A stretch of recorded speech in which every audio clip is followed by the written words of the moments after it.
Hello, we're the group 3 and our topic is market integration and global interstate system.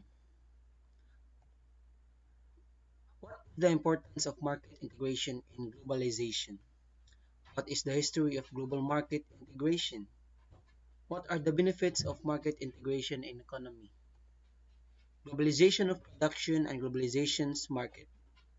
Explain of the role of international financial institutions in the creation of a global economy. Narrate history of global market integration in the 20th century. Identify the attributes of global corporations. The Bretton Woods system.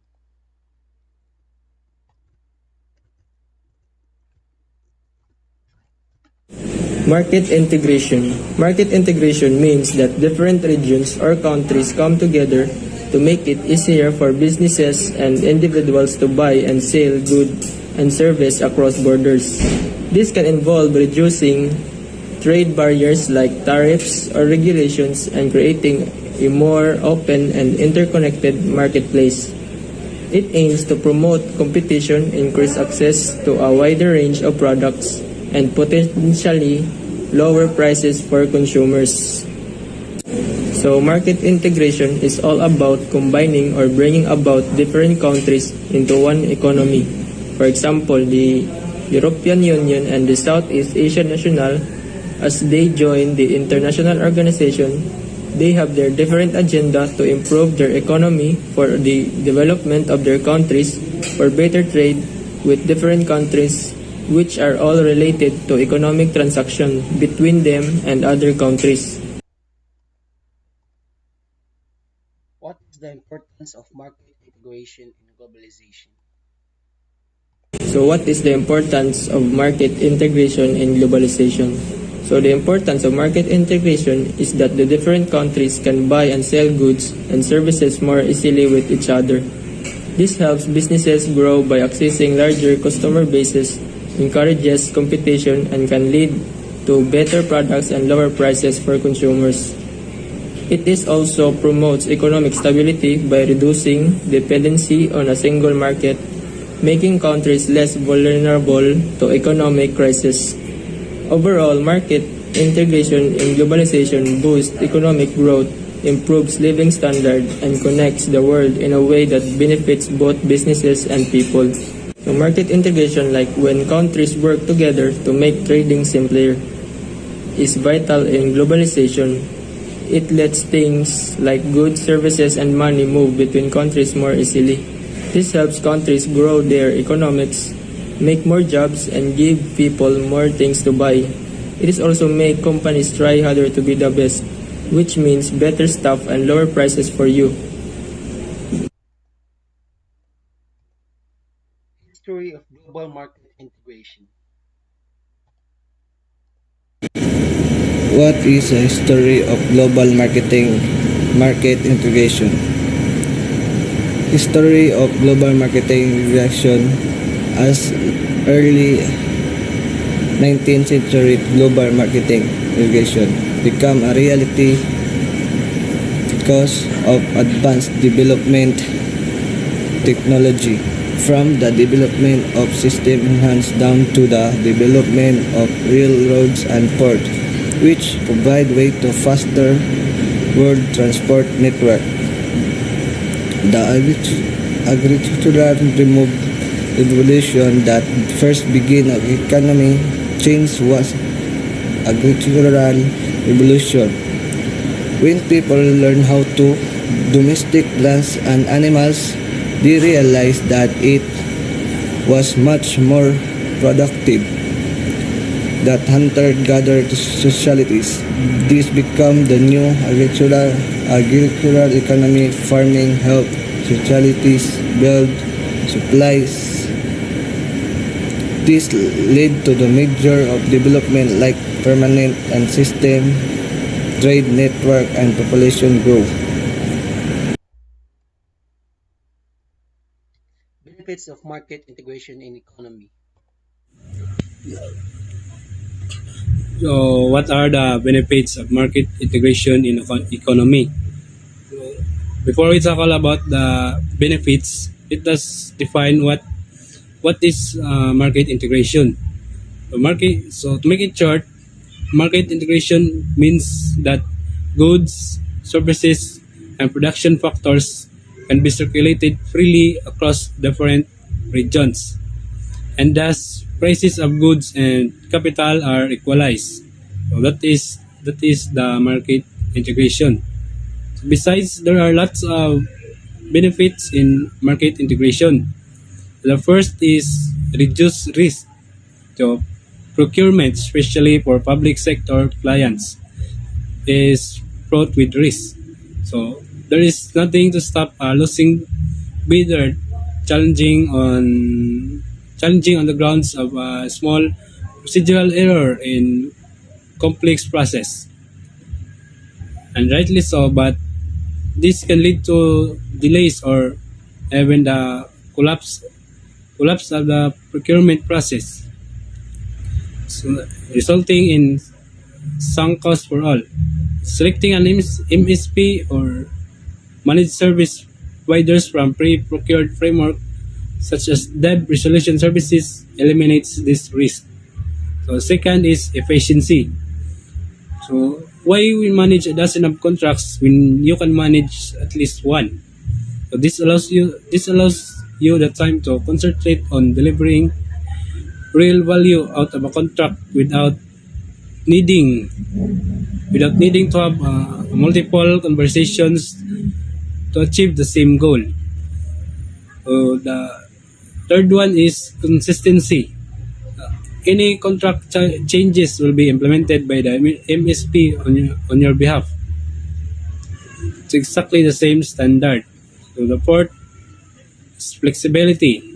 The MSP can add agencies to panel without the client needing to reprocure. So, meaning that over the lifetime of the contract, the best-in-class performers are always available. So, and lastly, it is sustainable capacity.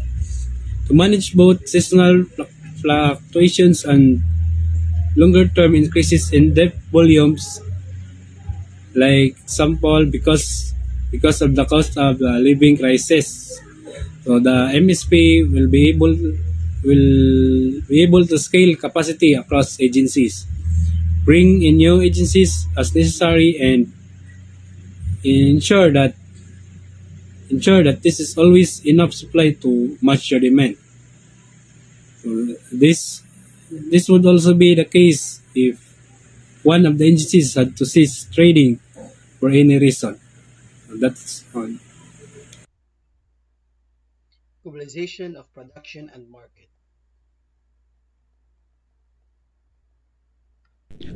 Globalization of production and markets. Globalization of production, the dispersal of manufacturing and production process across borders.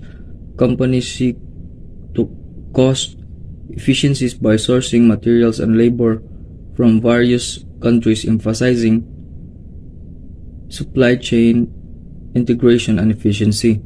While globalization of markets, expansion of markets and customers reach beyond national borders. Companies target international consumers and adapt production services for diverse market. Focus on creating a global brand presence. Both aspects of globalization are interconnected and have transformed the modern business landscape, and that's for globalization of production and globalization of market. Global interstate system. Good afternoon, everyone. I am here to explain about the role of international financial institutions in the creation of the global society. They play a major role in the social economic development of the countries with emerging economies. This includes advising, funding, and assisting development projects to reduce global poverty and improve living conditions and standards, support sustainable economic, social, and institutional development. Example of a financial institution and explain its importance to the society. Financial institutions are essential because they provide a marketplace for money and assets so that capital can be efficiently allocated to where it is most useful. For example, a bank takes in customer deposits and lends the money to borrowers. What is the importance of international finance to the global economy? International finance helps maintain economic relations among different countries by helping determine exchange rates, which are based on the relative value of currencies. And also, the Bank of the Philippine Islands, founded in 1851. Bank of the Philippine Islands is the first bank in the Philippines, and it is in the Southeast Asian region. It offers a wide range of financial products and solutions that serve both retail and corporate clients. These are the examples of Bank International. We have the World Bank, the IMF, the International Finance Corporation.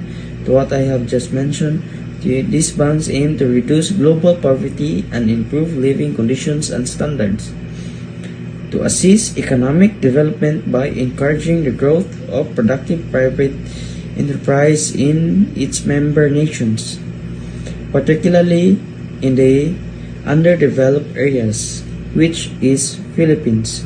And also, that's all. I think that's all my report is all about. I Cadet Dagurayan, Jasper, Karl. How international financial institutions help the country of the Philippines? Of course, it provides the mobilized capital to encourage private investments in the Philippines. In agribusiness, IFC works with an international banana export company and Rainforest Alliance to train and small banana farmers in a sustainable farming, so they can earn international certification for their produce, expanding their export markets and raising their incomes. So, which we have here to export and import our products from our country to another. Narrate the history of global market integration in the 20th century. Hi, my name is Dec Cadet Kent Miro, and I'm here to talk about the history of 20th century global market. Early 20th century, global market integration underwent significant transformations. Before World War I, there was substantial international trade, especially among industrialized nations. However, trade was constrained by tariffs and limited transportation infrastructure.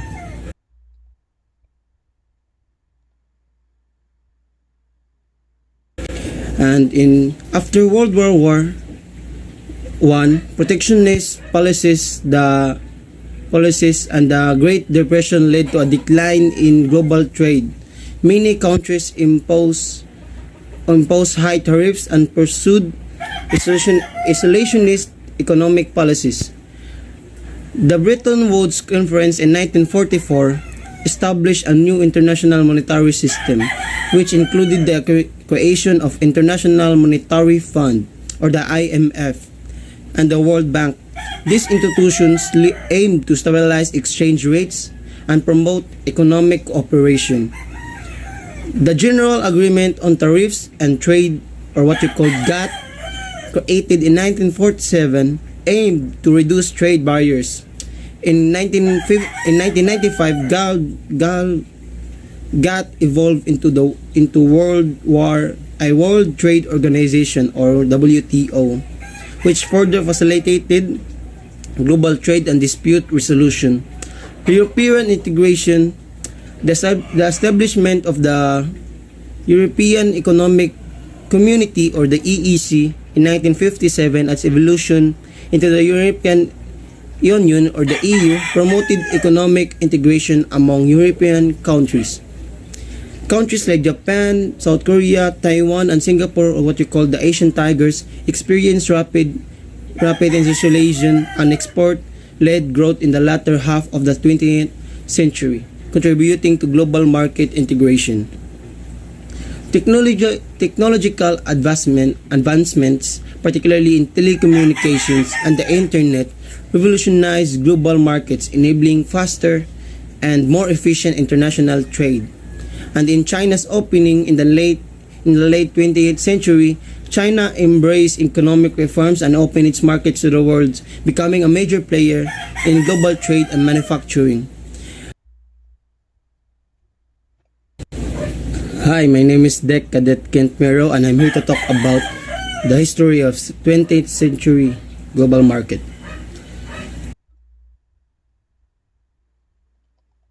Identify the attributes of global corporation. So what is global corporation? Global corporation is a business unit with headquarters in many other countries with a decentralized decision-making system. The global business participation system is used because it has faded and the market boundaries between one country and other countries have disappeared. Usually, global companies have the characteristics of exporting distribution, having production units outside the country of origin, and making alliances with foreign companies. Global company is a company that exists or operates in several countries in the world. A company that operates in several countries can be called a multinational company but can't be called a global company. So here are the attributes of global corporations. First, have a wider marketing area. The major benefits of using a broad marketing focus is its ability to provide an abundance of results. Giving something for multiple customer segments to latch on to means that even if you don't reach everyone in that segment, you're likely to have more interest and impressions overall. Second is using the basic marketing strategy and marketing management function that are more complex. Here are the basic marketing strategy. First is launching a website. Second, creating your blog. Third, writing industry articles. Fourth, optimize your content. Fifth, get on social media platforms. Sixth, advertise on specific platforms, and even creating an email campaign. The third attribute is using global standardization for the products produced. So, here are the standardization strategy. First is a uniform brand, uniformity in packaging, identical products, standardization methods of advertising, synchronized sales campaigns, similar pricing across regions, and concurrent product launches. The fourth attribute is focus on resources like human, money, and physical assets. So, what is physical resource and human resource? So, physical resources such as raw materials, buildings, vehicles, transportations, storage facility, machines, and factory. And human resource or staff such as talented engineer or marketing experts. These resources are more important in companies in the knowledge-intensive and creative sectors.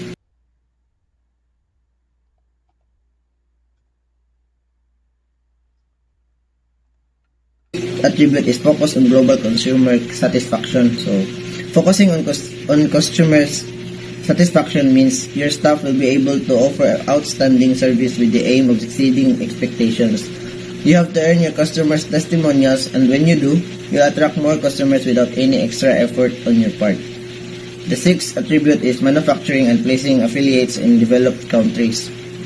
Companies could reap numerous benefits from foreign investments in developing countries, such as increasing competitiveness, favorable productivity spillovers, access to new technology, market expansion, and improved workforce training and qualifications, leading to higher wages and employment. And lastly, global companies produce by tying local and regional network activities into product producers.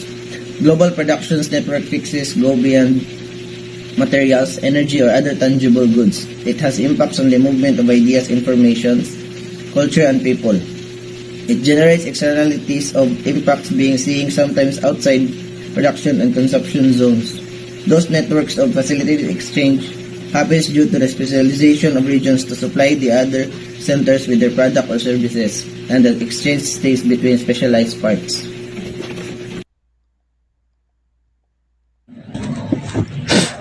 The Written Word System.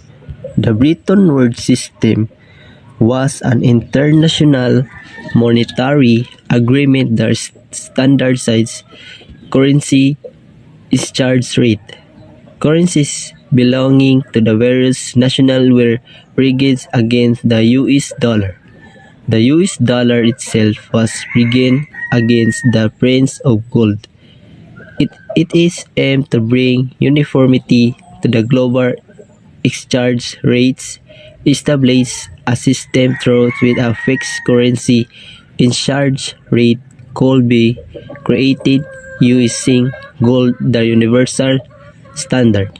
The agreement environment representative from 44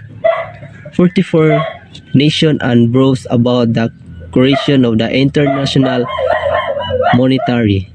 The written word system of the monetary management established the rule for commercial relations among the United States, Canada, Western Europe countries, and Australia among 44 countries after the 1944 Written Words Agreement.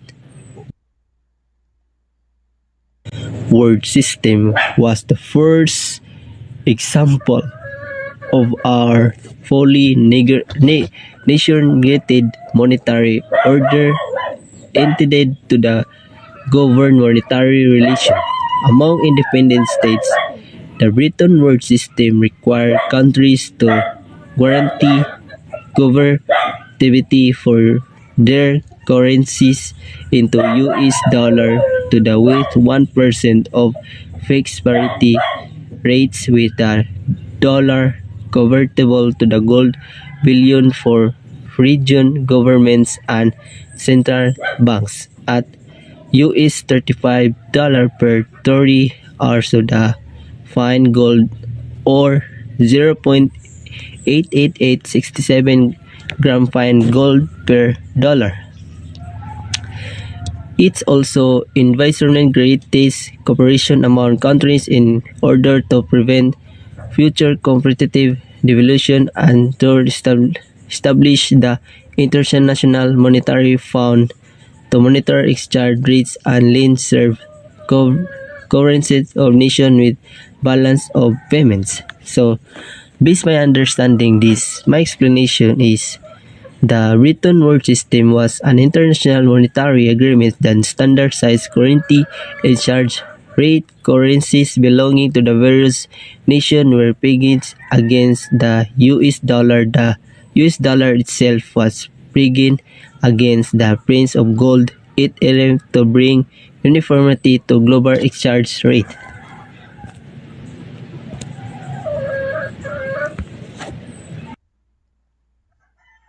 Thank you, that's all.